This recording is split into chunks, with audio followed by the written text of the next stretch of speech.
Hey everyone. So in this video, we're going to go over the course syllabus together. I'm not going to go through every single element of the syllabus. I do want to hit some of the highlights though, some of the information and policy that I think you need to be aware of from the very beginning of the course. And that way you'll also know where to come back to if you have questions throughout the term. All right, let's go ahead and pull it up. Okay. So first things first, you have just some general information up here at the top of the first page. I always like to draw students' attention over here to the contact hours, the course length, and the additional outside hours. This is something that I've mentioned in previous videos already.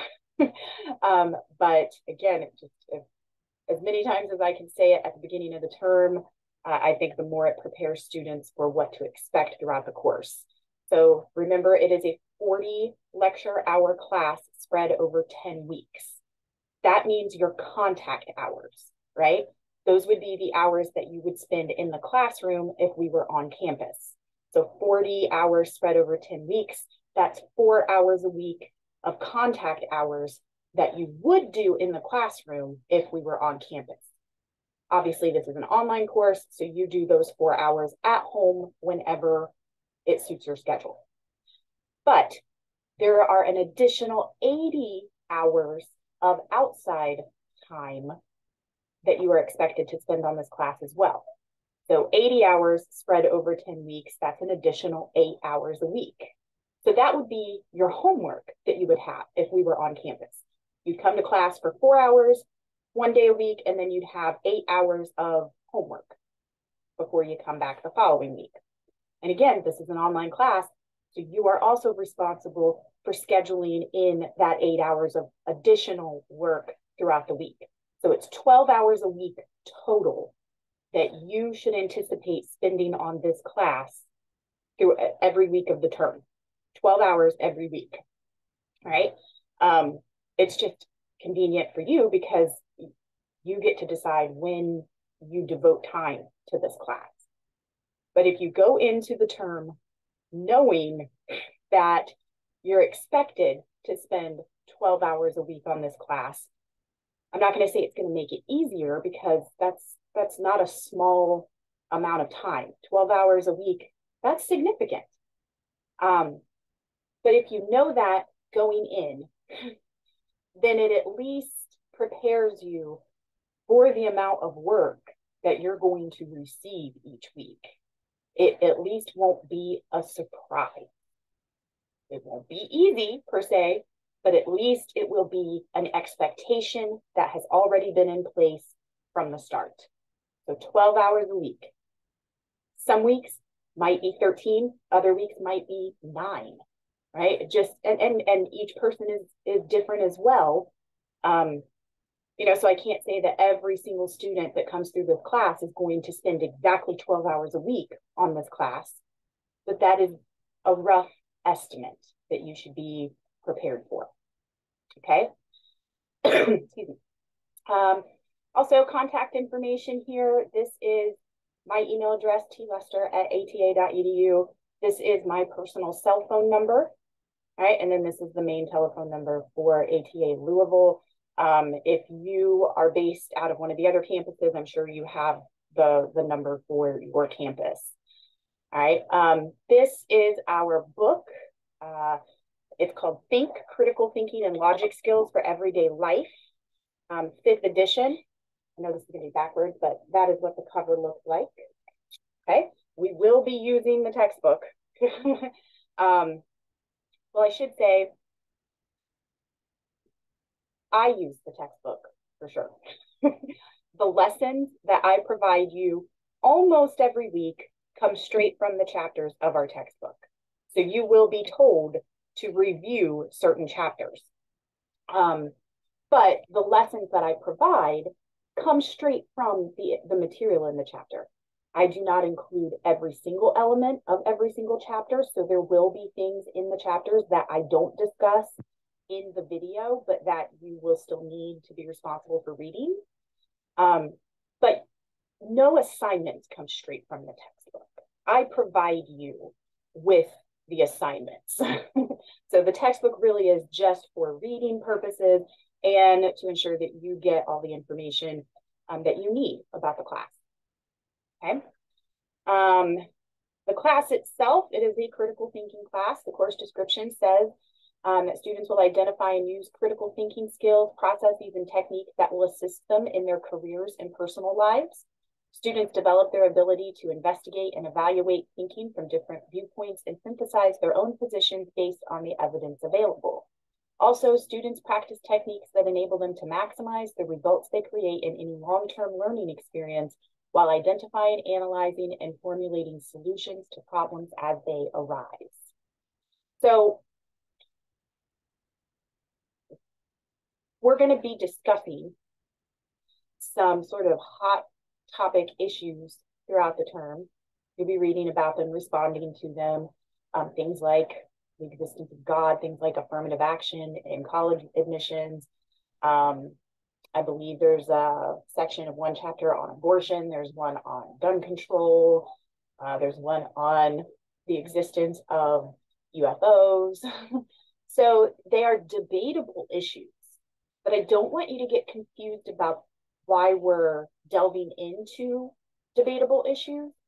This is not a persuasive writing course. This is not an argument or a rhetoric course. It's a critical thinking course. So the whole point of engaging with issues in the context of this class is to formulate your own beliefs, your own viewpoints. It's not to convince anyone else to agree with you.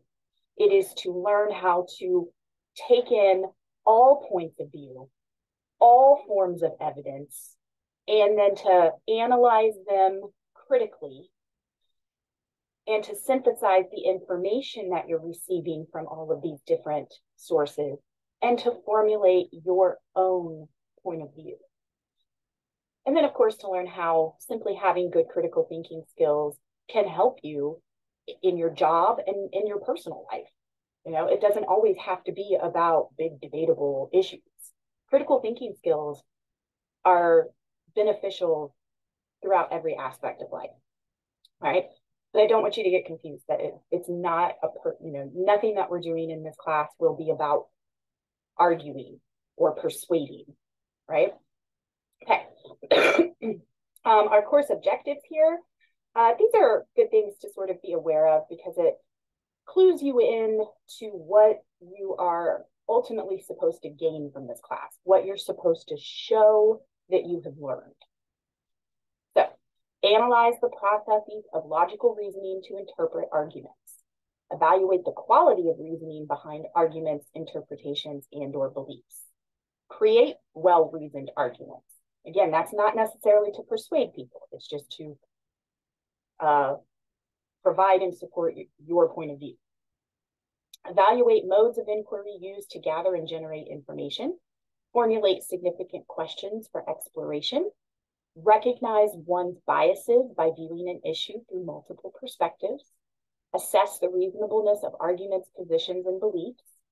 Employ focus, organization, discipline, and empathy in approaching complex problems.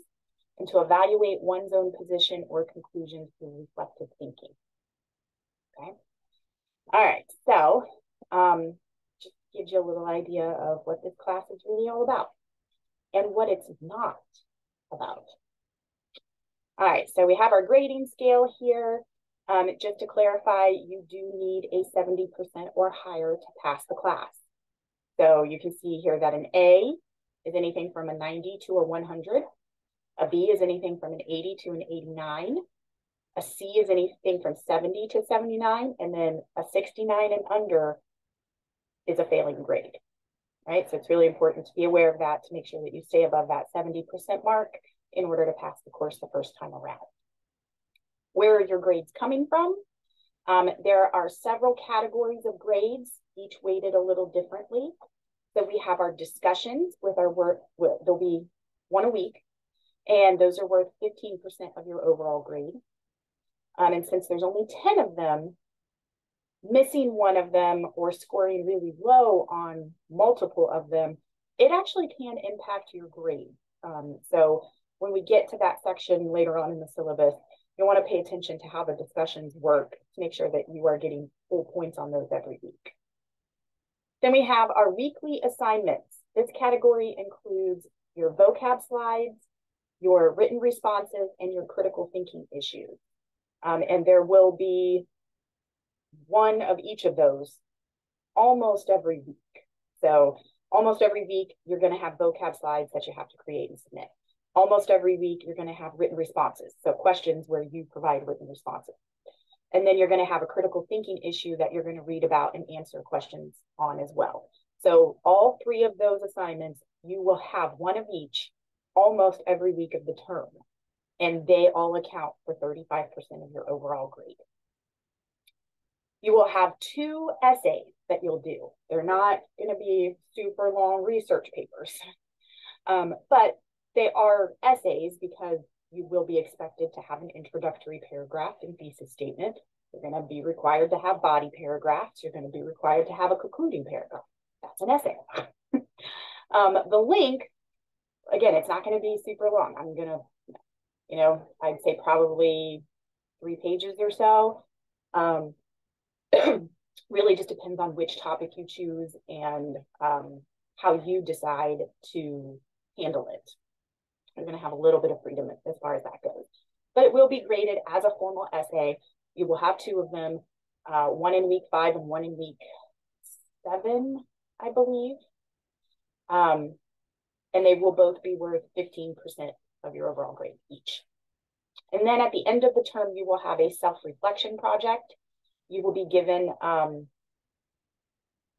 again, it's self-reflection. So it's sort of what you've learned throughout the course, as well as how you intend to apply the concepts we've learned to different areas of your life, right?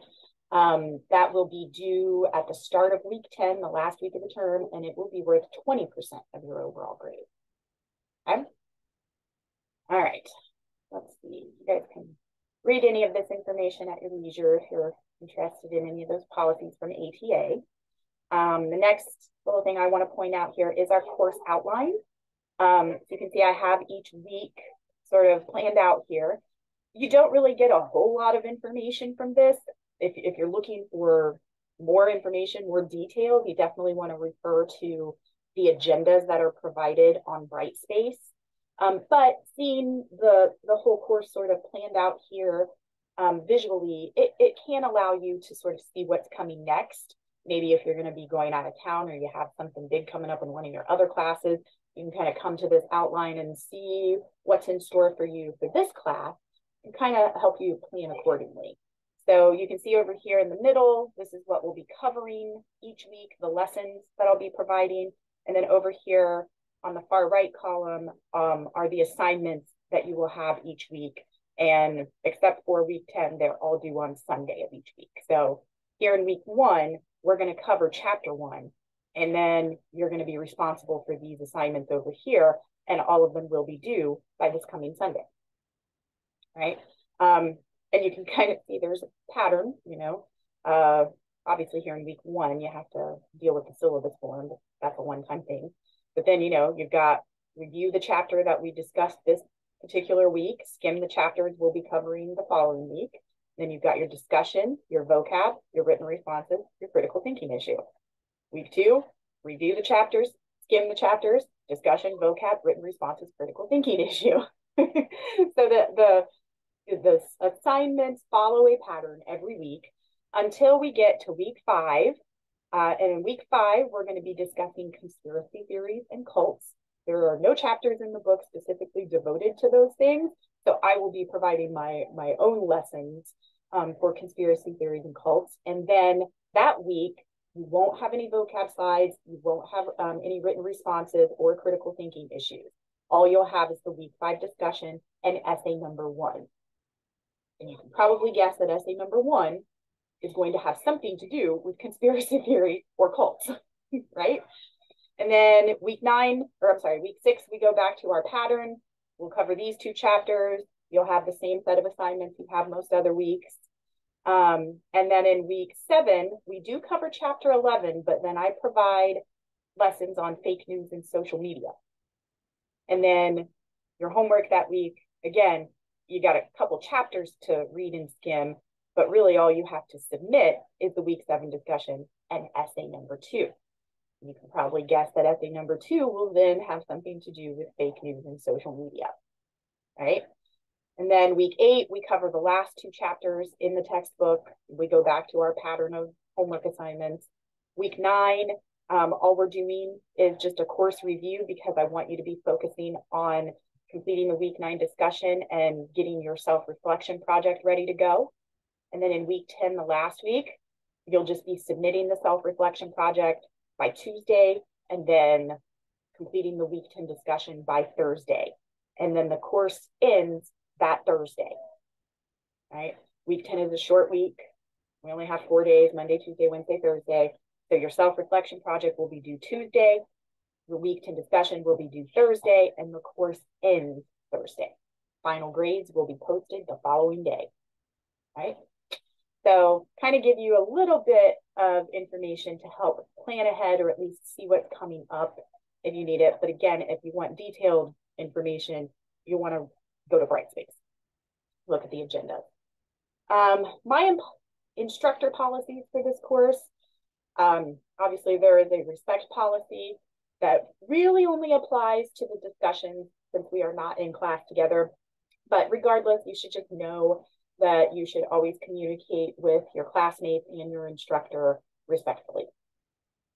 Attendance policy, I don't have any additional attendance policies. I just follow ATA's attendance policy, which does say that you are only allowed to miss a certain number of classes before you are at risk of being withdrawn from the course. Typically for a 40 lecture hour course, you are required to be present for at least 80% of those contact hours.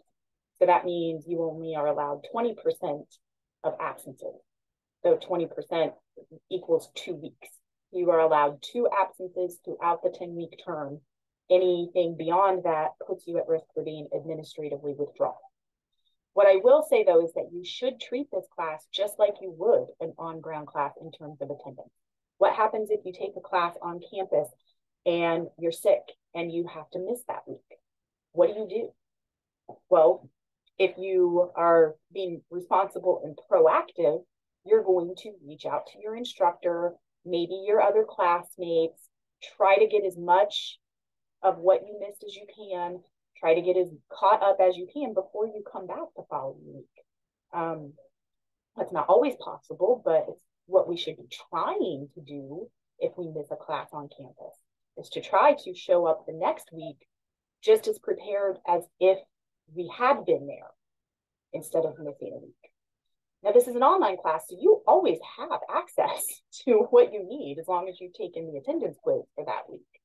So even if something happens one week and you aren't able to log in and submit a graded item and you get marked absent, you should still be trying to catch up as soon as you can, especially with a class like this. I mean, 12 hours of work a week, you start to fall behind, and that's going to be tough to catch up. So you do want to treat it like it's an on-campus class in terms of what do you do if you have to miss a week?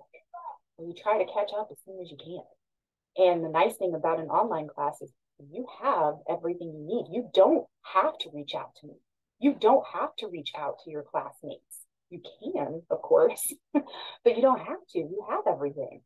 So that's my advice when it comes to attendance, is do your best to not miss at all, especially with it being an online course and you have a whole week to log in and do the work. Obviously, life happens. So when you do have to get marked absent, it's your responsibility to try to start getting caught up as soon as possible. Okay. And if you start to run into problems with attendance or just getting behind in general, reach out to me. Okay. I'm not here to scold you for being marked absent. I'm not here to scold you for falling behind.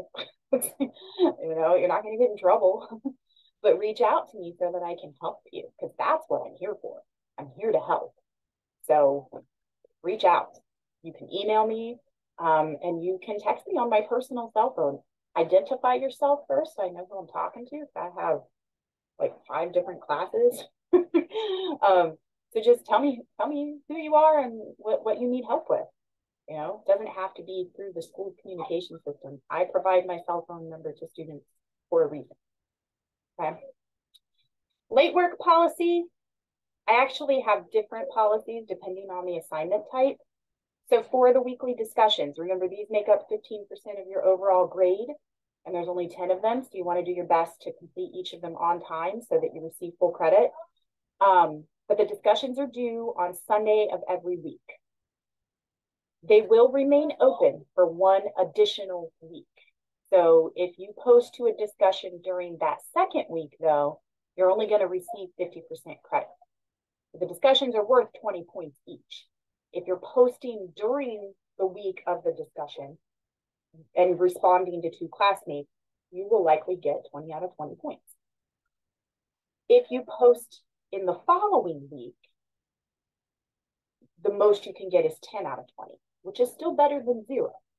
But, you know, 50% deduction in points, that's significant. So you really want to do your best to complete those discussions on time every week. Okay. The only exception to the discussion late work policy is for the week 9 and week 10 discussions. So the week 9 discussion will close at the end of week 9. It will not remain open for an additional week. So you gotta post and respond to 2 people during week 9. The week 10 discussion, it will close on Thursday night of week 10 because that's the last day of the term. You will not be required to respond to 2 classmates on that one though in week 10. So all you got to do is just make sure that you post your response to the prompt by Thursday night of week 10. Okay. Our weekly assignments, remember these include your vocab slides, your written responses, and your critical thinking issues. So if I agree to accept an assignment late, which I normally do, you will have 1 week to turn in said assignment and still receive up to full credit. So let's say, you know, the work for week 1 is due this coming Sunday, but you can't get it all turned in. Let's say your critical thinking issue, you just can't get it finished on time. If you submit that week 1 critical thinking issue at any point during week 2, I'm not going to take any late points off. That's fine. If you submit it more than 1 week late, though, so if you're submitting the week 1 item in week 3, then you start getting points deducted, and it's a 10% reduction in points for every week it's late. It's a pretty lenient late work policy, honestly. Because, I mean, you're getting a whole week to turn it in late without even getting anything deducted. And then 10% for each additional week, that's pretty lenient as well. Okay? So the only thing you need to be aware of in terms of exceptions to this is I will not accept any weekly assignments from weeks 1 through 7 after week 8. So by the time week 8 ends, you need to have submitted anything that you were missing from weeks 1 through 7. Obviously, the late work policy requires that points get deducted depending on how late each item is. But you are still, like, you're allowed to submit a week 2 item by the end of week 8. Again, points will be deducted, but I will accept it. Now, any assignments from week 8, you get 1 additional week. I won't accept anything past week 9 in terms of the weekly assignment. So basically, you have until the end of week 8 to submit weeks 1 through 7 late, and then you have until the end of week 9 to submit anything from week 8 late. Our essay number 1 and essay number 2. So essay number 1 is going to be assigned in week 5 and due at the end of week 5. If you submit it by the end of week 6, I will not deduct any late points. If you submit it during week 7, then there'll be a 10% reduction in points. And I will not accept essay number 1 after week 7. So it's due by the end of week 5, but you get week 6 and week 7 to turn it in late if needed. But if week 7 ends and you still have not submitted essay number 1, you get a 0. And that's 15% of your overall grade. Same thing for essay number 2. It gets assigned in week 7, so it's due at the end of week 7. If you turn it in by the end of week 8, no late points deducted. If you turn it in during week 9, there will be a 10% reduction, and I will not accept essay number 2 after week 9, which should make sense to most of you because once week 9 ends, then we enter week 10, and it's only a 4-day week, right? So you're working on the self-reflection project and week 10 discussion. I need to be focused on grading the self-reflection project, plus all of the other final items for my other courses. You've got other courses. So by the end of week 9, if you haven't submitted essay number 2, you will get a 0. And remember, that one is also 15% of your overall grade. Right? Your self-reflection project, you will be working on that during week 9, but it's actually due on the Tuesday of week 10. So you get a little more than a week to actually work on it and get it submitted. Because week 10 is the last week and it's a short week, you only have one additional day to submit the self-reflection project late. So it's due Tuesday night of week 10. If you submit it Wednesday, I will accept it, but you will have a 10% reduction. And then I can't accept it. I can't accept it after that because Thursday is the last day of the course. Okay. Now, having said all of that in terms of late work policy, the policies are there for a reason.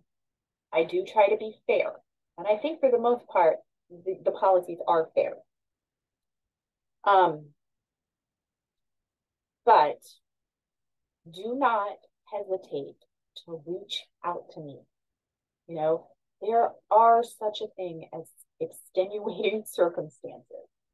Okay, so it never hurts to reach out and to let me know what's going on.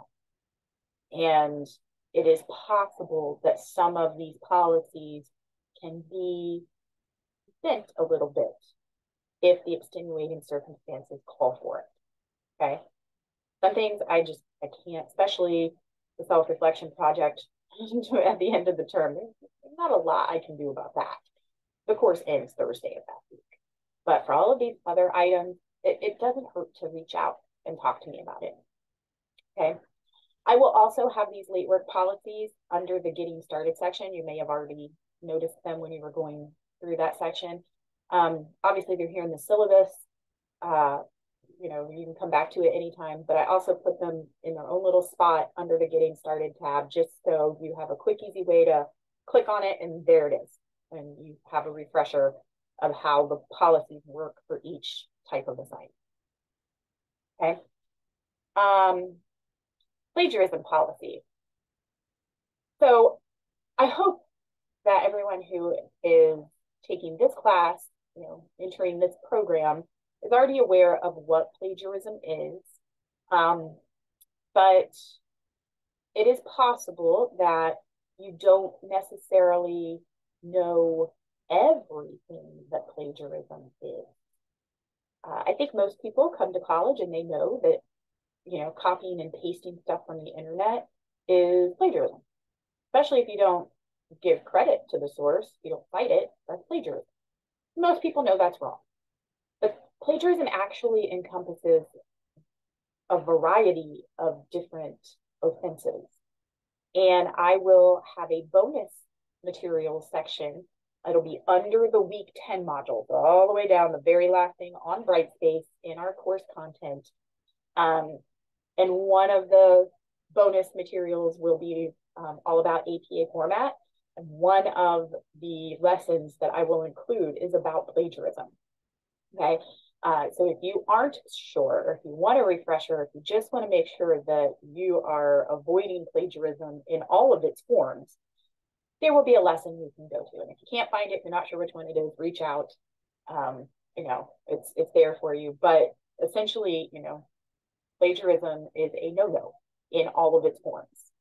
And more than likely, if something happens and you submit any type of assignment that is plagiarized in some way, I will typically reach out to you and we will come up with a plan to make it right, to address it. I very rarely just give a 0 and then say, you know, you plagiarized, tough luck. You got a 0, deal with it. I very rarely do that. It has to be a pretty bad situation, or it has to be something that happened at the very end of the term and there's no time to make it right. So please make sure that you are avoiding plagiarism in any way.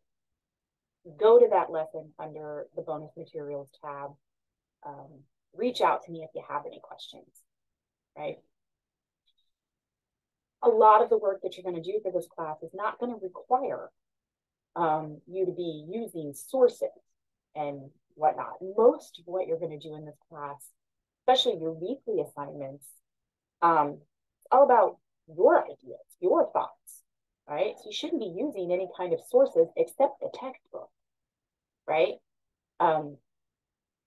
Obviously, your essays and the self-reflection project, those are going to require that you pull in outside sources.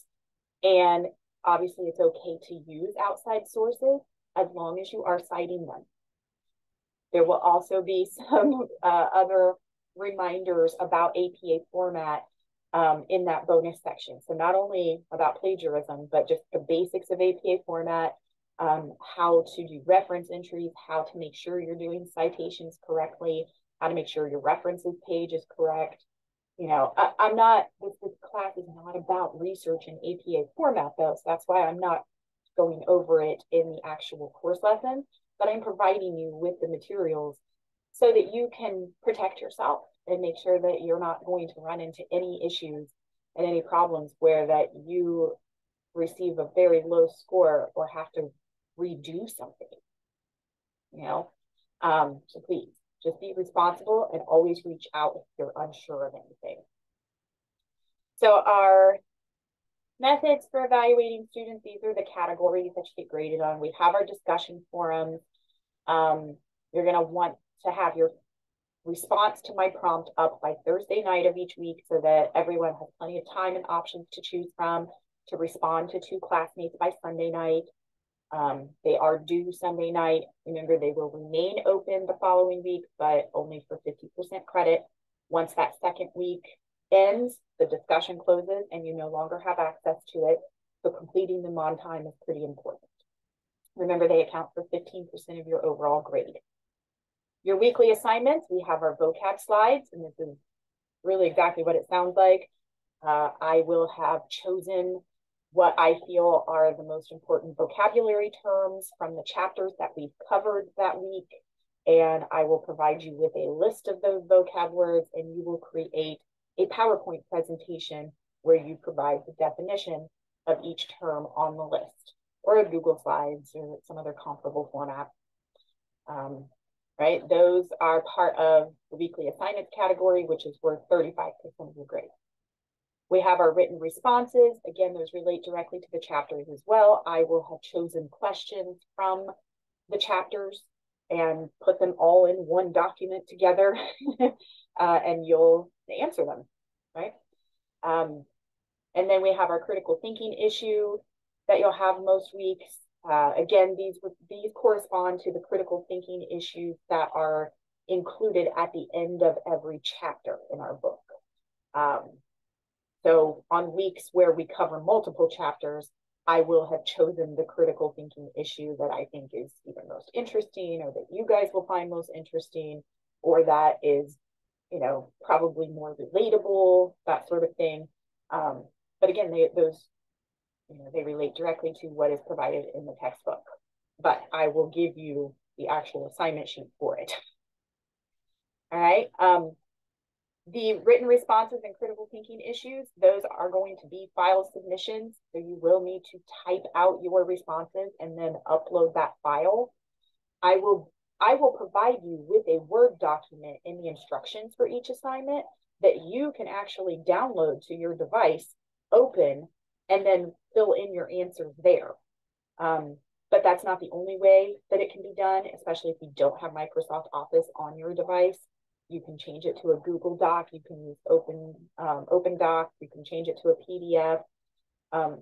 Whatever you need to do to get it in a typed document that you can then upload. The only file format that I seem to have issues with that I cannot open and view are a .pages file, which I believe is a MacBook. So if you're dealing with that, you're going to want to make sure that you find a way to convert it to another format that can be opened by other computers, by other PCs. Okay. Essay number 1 and essay number 2. I think these are going to be so much fun. Essay number 1, you're going to either talk about cults or conspiracy theories. And then essay number 2 is going to be about fake news and social media. You'll receive the prompt with all of the instructions and all of the details. Each week, one of the essays is assigned. It is expected to be an essay. So in that bonus material section, after week 10, in addition to the APA format stuff, I'm also going to provide a folder that has lessons on, reminders of what an introductory paragraph is supposed to do, reminders of what a thesis statement is, how to write a solid body paragraph, how to write a good concluding paragraph, grammar and mechanics issues, common issues found in student writing. So again, we're not going to learn about those things. You should have already learned those things in your other programs, but I am going to give you a folder with reminders. It may have been a while. You never know. Right? So the essays will need to be in some sort of typed document as well. All right. And then our self-reflection project is exactly what it sounds like. We're going to be looking at, you're going to show me that why critical thinking is important. You're going to show me that you know what good characteristics or what characteristics of a good critical thinker are, and which of those traits you think you possess, which ones you still need to obtain. You're going to look at barriers to critical thinking, which ones you think you're susceptible to and what you can do to overcome them. You're going to be looking at how critical thinking plays a role in ethics and relating that to your life, looking at how it plays a role in politics and relating that to your life. So this is exactly what it sounds like. You will be given, if I can make this work, you're going to be given a choice. You can either do a PowerPoint presentation with an accompanying video, or you can write an essay. So each option covers the exact same information. You'll be expected to do the exact same thing for both of them. It's just you'll be given an option in the method of delivery. All right. That's everything for the course here on the syllabus. We've got this last page here, the syllabus receipt. If we were on campus, you'd fill this out and hand it in on the first day of class. We are not on campus. So you can see here it says, in lieu of filling out this form, there will be an assignment in week 1 for which you will state that you have downloaded and read the syllabus. All right, so you'll be doing that this week. The very first assignment listed under week 1 homework assignment is the syllabus acknowledgement form. You will let me know that you have, in fact, looked over the syllabus and you agree to all of the policies. There is no need to do anything with this last page of the syllabus. Okay? All right, so I know that's a lot of information. Most of it, though, hopefully you found useful. If you have any questions about any of the information that I covered here in the video, please reach out. If you have questions about anything that I kind of skipped over, please reach out, okay? But you have access to the syllabus throughout the whole term, but I'm always here to answer any questions, right? You guys are free to go ahead and move on.